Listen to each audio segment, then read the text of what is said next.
चलिए class 12th all भी objective जो हिंदी चैप्टर 11 से होगा, ठीक है। हंसते हुए मेरा अकेलापन, क्या है? हंसते हुए मेरा अकेलापन, कहानी पढ़ाए भी थे भाई, ठीक है।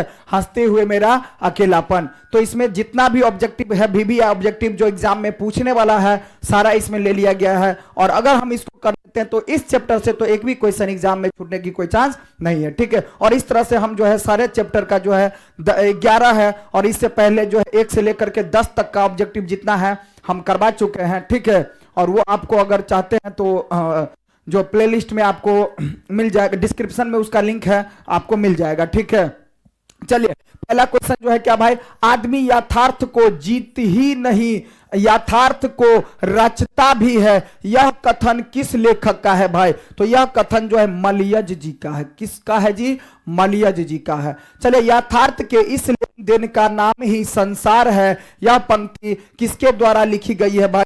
तो यह पंक्ति जो है ना किसके द्वारा लिखी गई है? तो मलयज के द्वारा। ऑप्शन नंबर बी सही हो जाएगा। मलयज की रचना नहीं है इसमें, जो है मलयज की रचना कौन नहीं है? तो देखिए, न आने वाला कल हाँ है, सदियों का संताप है, बकलम खुद क्या है? ये तीनों है, ठीक है। तो इनमें से कोई नहीं, ऑप्शन नंबर डी सही हो जाएगा। चलिए आगे चलते हैं हम लोग। चौथा नंबर क्वेश्चन में क्या कहा जा रहा है कि हंसते हुए मेरा अकेलापन के लेखक कौन है? हंसते हुए मेरा अकेलापन का जो लेखक है वह कौन है भाई? हंसते हुए मेरा अकेलापन का जो लेखक है वह कौन है? हंसते हुए मेरा अकेलापन का लेखक कौन है भाई? तो ये है मलयज जी। ऑप्शन नंबर बी सही हो जाएगा, मलयज जी। मलयज की कौन सी रचना है? इसमें से जो है मलयज की कौन सी रचना है? प्लीज आप इसका जो है कमेंट कीजिए कि इसका आंसर क्या होगा, चूंकि हम बताए भी है, ठीक है। तो ये जो है मलयज जी की जो है इसमें रचना जो है वह कौन है? आप कमेंट कीजिए इसका आंसर क्या होगा, ठीक है। मलयज का जन्म कहां हुआ था? मलयज का जो जन्म हुआ था वह कहां हुआ था भाई? तो मलयज का जन्म जो हुआ था आजमगढ़ में हुआ था। ऑप्शन नंबर सी सही हो जाएगा। मलयज ने किस मंत्रालय में नौकरी की? तो मलयज ने किस मंत्रालय में? तो कृषि मंत्रालय में। ऑप्शन नंबर ए सही हो जाएगा। मलयज के पिता का क्या नाम था? मलयज के जो पिता का नाम था ना भाई, त्रिलोकीनाथ वर्मा जी। ऑप्शन नंबर बी सही हो जाएगा। मलयज के अनुसार किस कर्म के बिना मानवीयता अधूरी है? किस कर्म के बिना? तो ये हो जाएगा रचनात्मक कर्म के बिना जो है ना भाई मानवता जो है अधूरी है।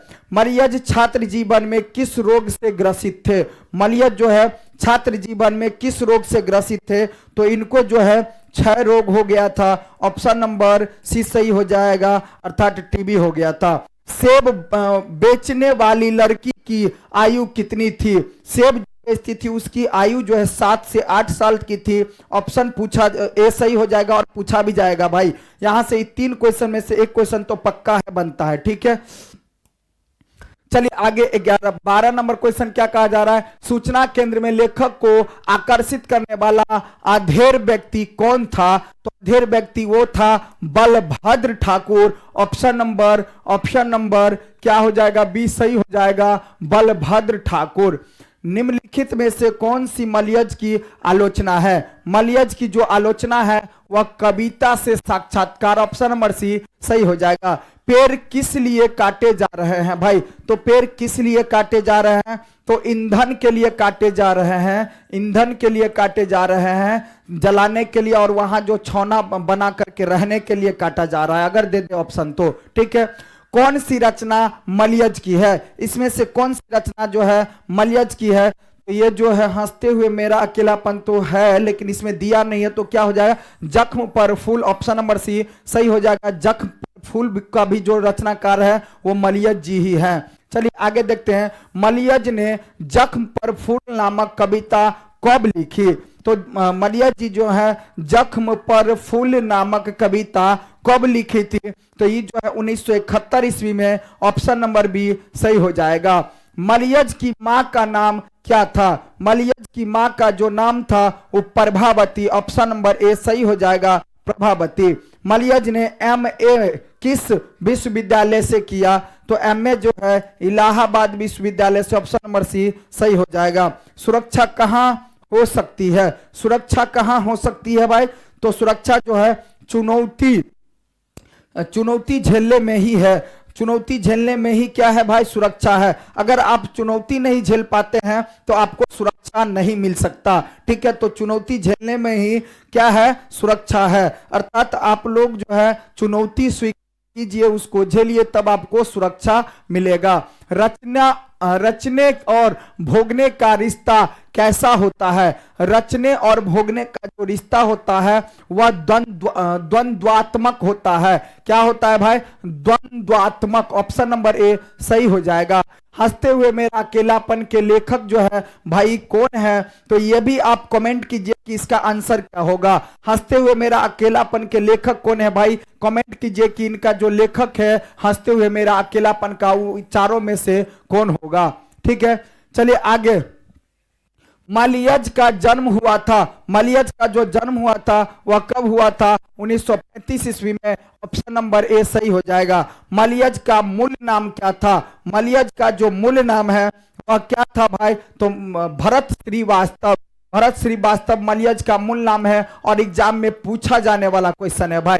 तो इस तरह से हंसते हुए मेरा अकेलापन में जो